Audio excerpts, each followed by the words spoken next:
Hi, I just wanted to show you some appliances, right? And then I'm actually going to show you how to read zero an appliance so you do not have to make a new appliance. So let's say you expand, you get expansion, right? And the screw runs out. But you need another 4 or 5 millimeters of expansion. You said, oh my God, what am I going to do now? So I need a new appliance be made, upper and lower, or just upper or just lower. I'm going to show you how to read zero the same appliance so you don't have to have another lab fee for a new appliance, okay? It costs you a lot less. So, but first I want to show you some of the appliances that we do, of course. So you've seen these so many times. Okay, this is what my team does, and they're amazing. Amazing people, amazing technicians, and they are, and I could not think more highly of them at all, and I really, really mean that. Okay, so that's it right there. That's a lower Wang expander, and that's an upper Wang expander. Of course, the upper is like a Muse expander, but we revamped it. We've added a few more things to it, and yeah, they work very, very, very well. Okay. This is one that Simon has actually really come up with the design, and it's a sagittal, okay, for E-space, right? And I've put some catenary wires for, you know, to expand in case when the teeth come out, to also push against the anteriors. And these are sagittal screws, sectional screws, that I also use on the lower expander. The reason being is they're very stable. Of all the screws Simon and I for 4 or 5 years have experimented on, these sagittal ones are the best, and they're very, very good screws. They're a German screw, okay? This is a Wang retainer. It's an active retainer, right? In case you need to mesialize some teeth, premolars or anything like that, I give you these approximating wires on it, right? Of course, we have C-class to keep the space, the 4 anteriors together, and catenary wires for stability to hold the AP position.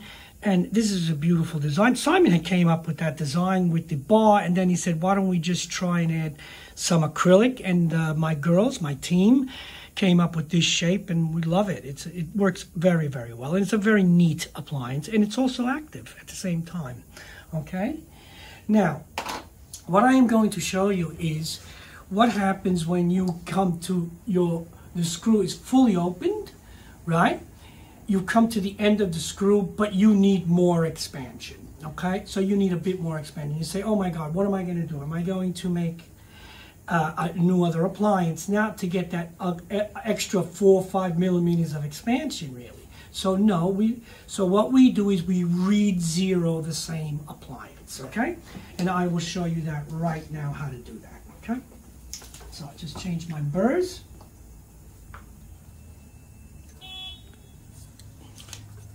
I put a cutting burr on there, move all this away, and I start cutting away. I'm going to section it in 2 different parts, all right? So I will do that right now.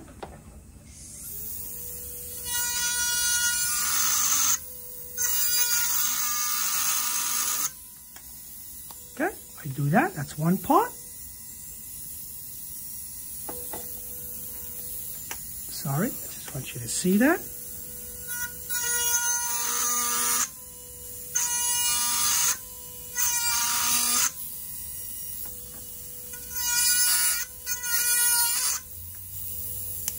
And that's the other part, right?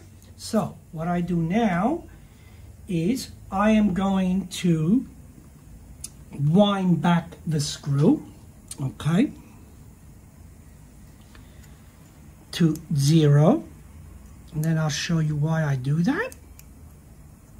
I'm going to wind it all the way back.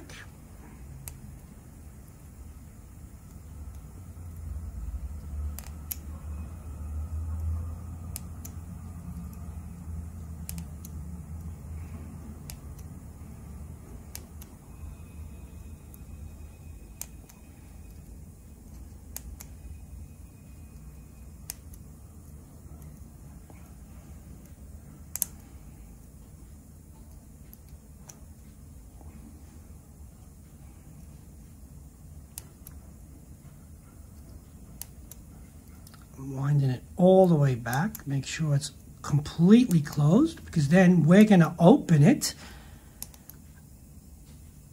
a few more turns, and then we will place it on the model. I'm going to show you.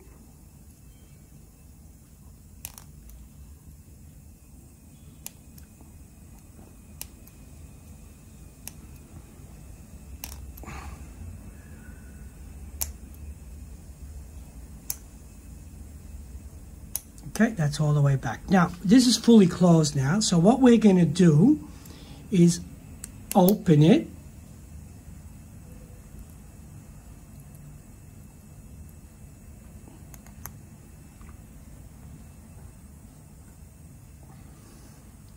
Ten turns.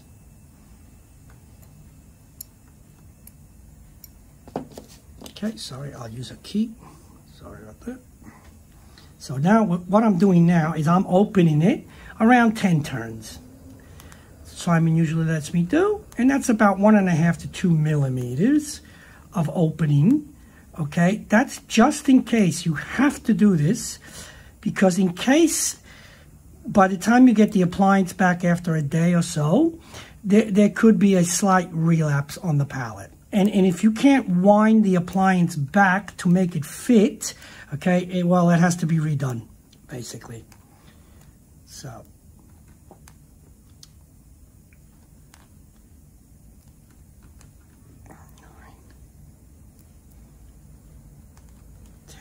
Okay, so, as you can see, I've opened it a bit. Actually, I might open it just a bit more.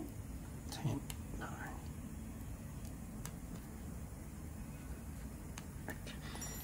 So that's around 10.5 turns, something like that. Okay, it doesn't have to be exactly accurate at this point. Okay, so what I'm going to do now is I'm going to round everything off, right, to place it on the model. So what I'm doing here is I'm rounding. Okay, so I want of course we're going to have a chemical bond. Okay, but we also going to have a mechanical bond. Okay, so I'm going to round everything off.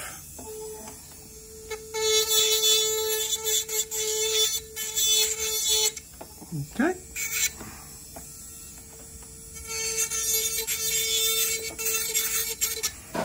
All right, so I've done that. Okay, now all this will be covered before we put it on the model. All these are holes with acrylic, right? Then do this part. Okay, so that the acrylic flows into it, just looks better, that's all. And you have more of a mechanical bond when it comes to it. All right, so we're going to place half and half on the model again. So we're going to do that. Okay, and we're going to place the other half on the model again, like that. Okay, so at this stage, we're going to get the screw and we're going to put it in the middle. Okay, so it might be a bit higher than normal, right? So what we do is we place the screw in the middle, like that. All right, we're going to trim it a bit more.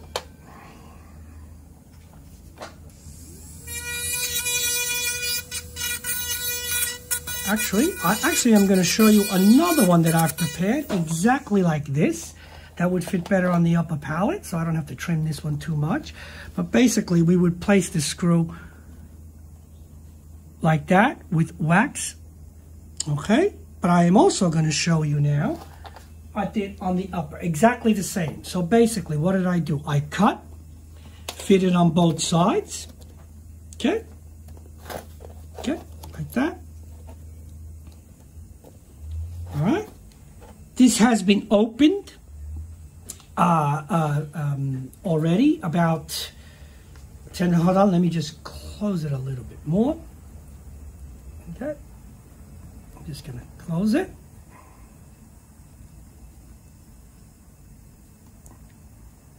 All the way. I'll do the same thing I did on the upper. Okay. That goes for the upper and the lower. It's exactly the same thing, okay? So I'm going to close this all the way, and then I'm going to open it again. All right.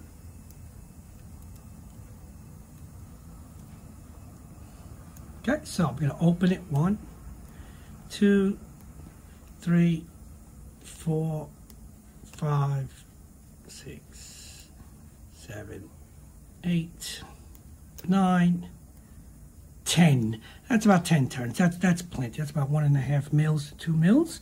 And then what we do is we just place it on the model.